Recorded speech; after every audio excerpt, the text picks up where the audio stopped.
ನಾನು ಈ ಟಾಪ್ನ ಸಿಂಪಲ್ಲಾಗಿ ಸ್ಟಿಚ್ ಮಾಡೋಣ ಅಂತ ಹೇಳಿ ಸ್ಟಿಚ್ ಮಾಡಿಕೊಂಡೆ. ಬಟ್ ಅರ್ಜೆಂಟಲ್ಲೇ ಸ್ಟಿಚ್ ಮಾಡಿದ ಕಾರಣ ವೀಡಿಯೋ ಮಾಡ್ಕೊಂಡಿಲ್ಲ. ನೋಡ್ಬೋದು ನೀವು ಕೆಳಗಡೆನೇ ವೇಸ್ಟ್ ಪೀಸ್ ಇದೆ.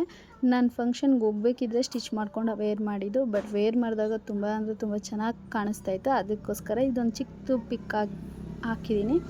ಫಿಟ್ಟಿಂಗ್ ಎಲ್ಲ ಹೇಗಿದೆ ಕಾಮೆಂಟ್ ಮಾಡಿ. ಚೆನ್ನಾಗಿದ್ರೆ ಲೈಕ್ ಮಾಡಿ, ಓಕೆನಾ. ನೋಡಿ ಈ ರೀತಿ ರೌಂಡ್ ಫಿಗರಲ್ಲಿ ಹೊಲ್ಕೊಂಡಿದ್ದೀನಿ. ನನಗದು ಸ್ಯಾರಿ ಬ್ಲೌಸ್ನ ಹೊಲ್ಕೊಂಡಿದ್ನಲ್ಲ ಅದೇ ರೀತಿ ಬಟ್ಟೆ 1.5 ಮೀಟರಲ್ಲಿ ಸ್ಟಿಚ್ ಮಾಡ್ಕೊಂಡಿದ್ದಲ್ವ, ಹಾಗಾಗಿ ಈ ಥರ ಸ್ಟಿಚ್ ಮಾಡ್ಕೊಂಡಿದ್ದೀನಿ. ಚೆಂದ ಕಾಣಿಸ್ತಿದ್ದೀನಾ? ಹೋಗ್ಬೇಕಿದ್ರೆ ದೇವಸ್ಥಾನದಲ್ಲಿ ನಾವು ಫಂಕ್ಷನ್ಗೆ ಹೋಗ್ತಿದ್ದು, ದೇವಸ್ಥಾನದ ಪೂಜೆ ಇತ್ತು ಅಂತ ಹೇಳಿ. ಹಂಗಾಗಿ ಹೋಗ್ಬೇಕಿದ್ರೆ ಗ್ರೀನರಿ ಎಲ್ಲ ತುಂಬ ಚೆನ್ನಾಗಿತ್ತು. ಗಂಡ ಹೆಂಡತಿ ಸಹಜವಾಗಿ ಬೈಕಲ್ಲಿ ಹೋಗ್ಬೇಕಿದ್ರೆ ಒಂದು ಕ್ರೇಜ್ ಅಲ್ವಾ. ಚೆನ್ನಾಗಿ ಕಾಣಿಸ್ತಾ ಇದ್ದೀನ, ಆ ಕಡೆ ಈ ಕಡೆ ಚೆನ್ನಾಗಿ ಕಾಣಿಸ್ತಿದೆಯಲ್ಲ ನೋಡಿಕೊಂಡು ಅದು ಇದು ಮಾತಾಡ್ಕೊಂಡು ಹೋದ್ವಿ. ಅದೇ ಥರ ದೇವಸ್ಥಾನ ಎಲ್ಲ ಇನ್ನು ಕಟ್ಟಬೇಕಿತ್ತು ಅವರು.